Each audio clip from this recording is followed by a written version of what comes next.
کچھ لوگ بات کرتے وقت اتنے نرم اور میٹھے لگتے ہیں کہ انسان بلا جھجک ان پر یقین کر لیتا ہے، مگر وقت کے ساتھ ان کے الفاظ کا اثر زہر بن کر دل و دماغ کو نقصان پہنچاتا ہے۔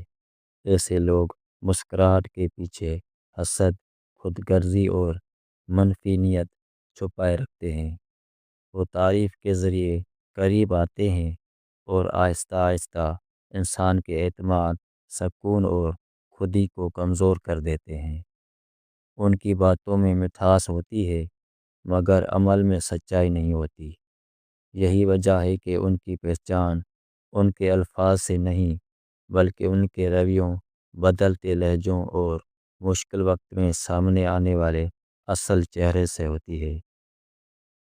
سمجھداری اسی میں ہے کہ میٹھی باتوں کے جال میں پھنسنے کے بجائے انسان خاموش اشاروں اور اعمال کو غور سے سمجھے، تاکہ اپنی ذہنی اور جذباتی حفاظت کر سکے۔ کچھ لوگ لہجے میں شہد گھولے ہوتے ہیں، بات کرتے وقت مسکراہٹ ساتھ ہوتی ہے، مگر ان کی نظروں میں خرابی چھپی ہوتی ہے۔ وہ آپ کو سمجھنے کا دعویٰ کرتے ہیں، لیکن اندر ہی اندر آپ کو کمزور کرتے رہتے ہیں۔ ایسے لوگ صرف الفاظ سے نہیں، بلکہ اپنی نیت سے پہچانے جاتے ہیں۔ میٹھا لہجہ ہر دفعہ سچائی کی دلیل نہیں ہوتا۔ کچھ لوگ پیار سے بات کر کے بھروسہ جیت لیتے ہیں، پھر اسی بھروسے کو زہر بنا دیتے ہیں۔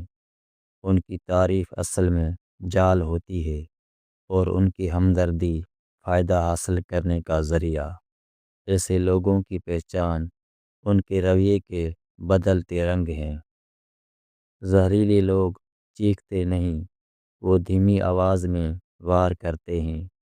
آپ کی کمزوریوں کو مسکراہٹ میں چھپا لیتے ہیں، اور آپ کو احساس بھی نہیں ہوتا کہ آپ آہستہ آہستہ ٹوٹ رہے ہیں۔ میٹھا لہجہ صرف لباس ہوتا ہے، اصل چہرہ وقت کے ساتھ سامنے آتا ہے۔ جو لوگ ہر بات میں آپ سے اتفاق کریں، سمجھ لیجئے وہ سچ نہیں بول رہے۔ جو ہر دفعہ آپ کو خاص محسوس کروائیں، اکثر وہی لوگ اندر سے خالی ہوتے ہیں۔ ان کا پیار لفظوں تک محدود ہوتا ہے، اور ان کی محبت فائدے سے جڑی ہوتی ہے۔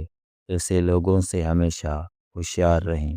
میٹھا بولنا اچھی بات ہے، مگر میٹھی بات کے پیچھے اگر زہر ہو تو خاموشی بہتر ہوتی ہے۔ جو لوگ پیٹھ پیچھے آپ کو کم سمجھتے ہیں اور سامنے تعریفوں کے پل باندھتے ہیں، وہ آپ کے دوست نہیں، بلکہ سب سے خطرناک دشمن ہوتے ہیں۔